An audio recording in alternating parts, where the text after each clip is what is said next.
it's the final video of our four-part series on putting together or building an acoustic guitar. And this video here is the final, basically, finish work. Putting the tuners on, doing some polishing, doing some waxing, doing just the general work. And at the end, a short clip of the guitar being played for the first time. And I just want to thank you. If you've watched these 4 videos, thanks a lot. And there'll be a lot more content to come. So again, thanks and have a great day. So our first step is mixing up the finish we're going to use for the guitar. And I'm using a shellac finish. This is amber or clear shellac, and I'm adding a little bit of amber shellac to it for a little bit of tinning. Not much, just a little. And then I'm going to add some denatured alcohol to thin the cut of the shellac so it goes on a little bit thinner. Now you have a lot of options. Most guitars used to be finished with lacquer because that was the finish of choice for decades. However, I'm not a big fan of lacquer, and it's volatile. It does require a lot of work to apply, I think. Shellac is a lot more forgiving, and shellac is natural. That's why I like it. Now I'm pouring some denatured alcohol, and you'll see in a minute why I have that in a separate container. And then I'll mix the shellac, and this will be all the finish I'll need to finish the guitar. And the first step, I make a cotton pad to apply the shellac. And shellac is amazing. It dries really quickly. It's very forgiving. If you're a do-it-yourselfer type person, try it. There's a lot of benefits to it. Like what I've already put on so far is already dried. This stuff dries really quickly. Get my pad loaded up, and I'm now working in circular motions. This is my wash coat, my first coat, to kind of get some finish into the wood. What is also really nice about shellac is that as you put on coats over this coat, it melts into the previous coat. So you're not layering finish. I think it also aids in the sound quality of the guitar because the wood is able to vibrate a little better without having that lacquer or a polyurethane, a plastic finish on top. When you use polyurethane, you're basically spraying or brushing plastic over your wood. But shellac is natural. It comes from a beetle, a bug in Southeast Asia, and and from that you mix alcohol with it to get into a liquid form. And again, it dries really quickly. This is already pretty much dried. It's already gotten tacky on me. So I'm rubbing this in, this first wash coat, and this is actually called a French polish finish. It's an old finish style that goes back hundreds of years. And it's also, if it gets damaged, it's easy to repair. Just put a little more shellac on top of it. Take the wax off and shellac it. There's 3 steps to my finish. Now, I've already done the back and the sides on this guitar and the neck. This is just the top I'm doing. The first step is to do the French polish to get several passes of shellac on the wood, have it dry. Then take some rubbing compound or some sort of abrasive to smooth it out and to help buff it out. And then once you buff it out, you would then go in and put a top coats of wax. Here I'm using the French polish technique where I'm going back and forth in smooth strokes on the wood. And you can hear the friction of the wood as I'm going back and forth here. This is a patient finish. It takes you a while to do this. A couple of 3 hours for just the top alone. Now I'm going back and forth in those long strokes, and you can see the very base of the guitar. You can see a little bit of the sheen starting.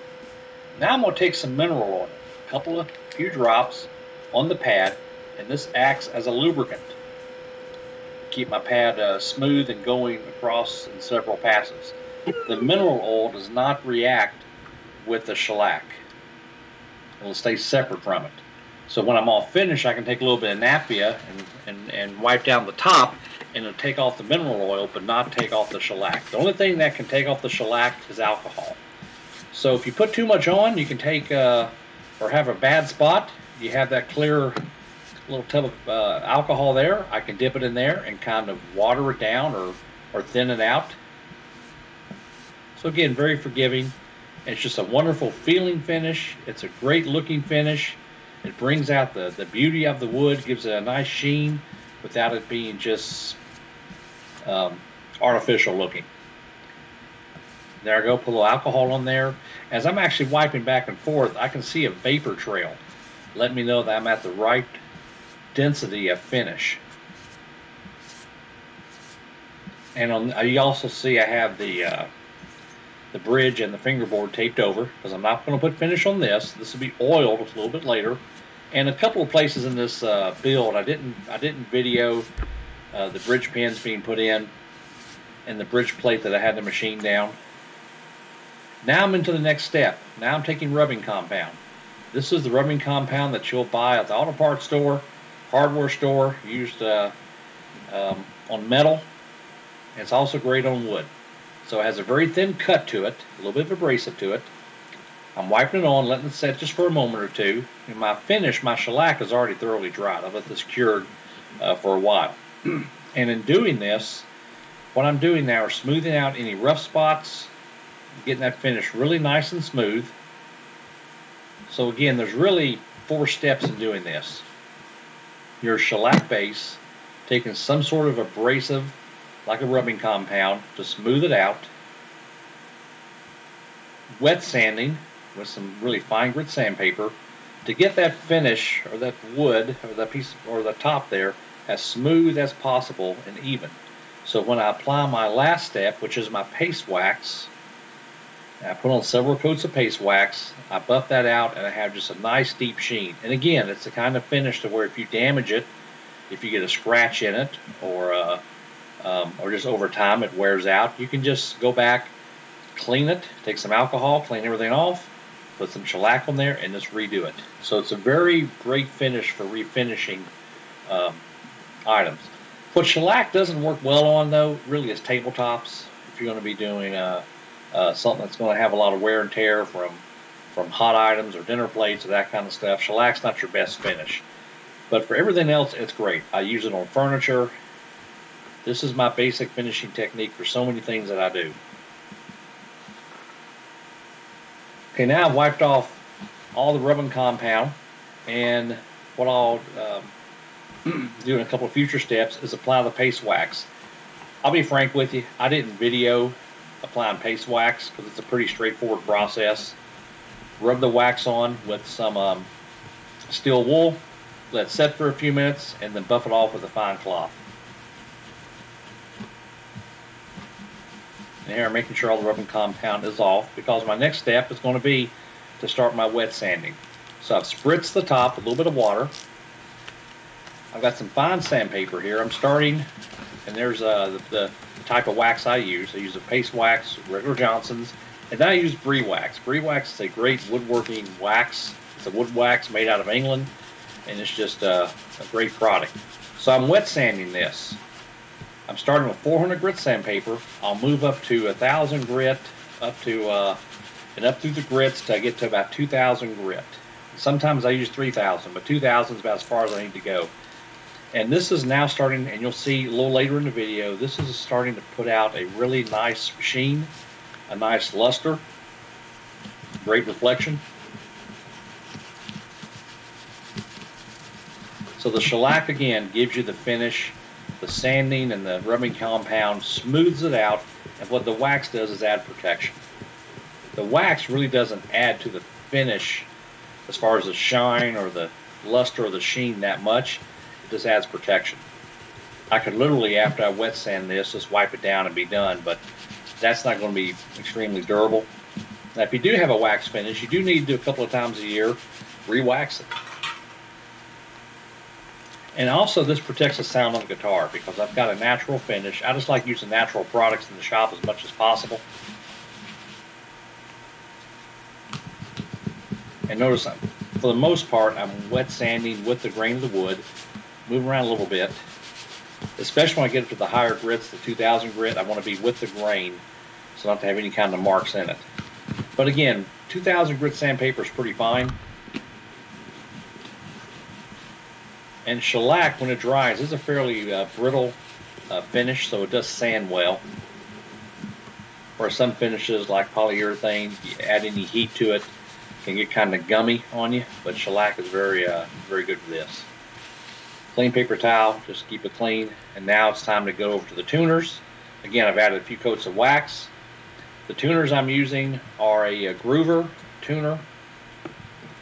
Grover tuners, I'm sorry. Great tuners to use. You put a good quality set of tuners on a guitar, it makes all the difference in the world. The guitar stays in tune better.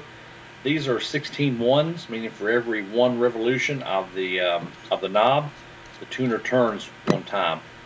And you saw in a previous video where I drilled the holes for the neck. So I'll tighten the top nut here, then I'll take a small wrench and then tighten that down. Again, you don't crank these down, you just hold them in place. A good snug fit. And again, the bridge and the nut, I've already machined those and put those on here at the finished product. And now when I turn this over, I put the small wood screw goes in the back to hold things in place. Set those in place, but you can see on this view here that neck, that maple neck, how nice that shellac and the wax finish is done. Beautiful sheen to it. And maple's just a great wood to work with. I just like the light colored blonde woods like this. You can see now I'm down to wiping down the guitar. It's done, except for putting the bridge pins in. You see the nuts been installed. And you can see that finish. Just a nice luster finish that still looks like the wood. It doesn't change the tint of the wood. It's protected. It's just, again, good reflection, good finish. You see the headstock there. I'm really delighted how this instrument turned out. I've built a lot of instruments, and this has been, I think, my favorite one so far. And here we go.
Hey, thanks for watching this video. Like and subscribe. Leave us a comment. We appreciate it. I also want to thank my brother-in-law, Doug, for allowing me to build this guitar for him.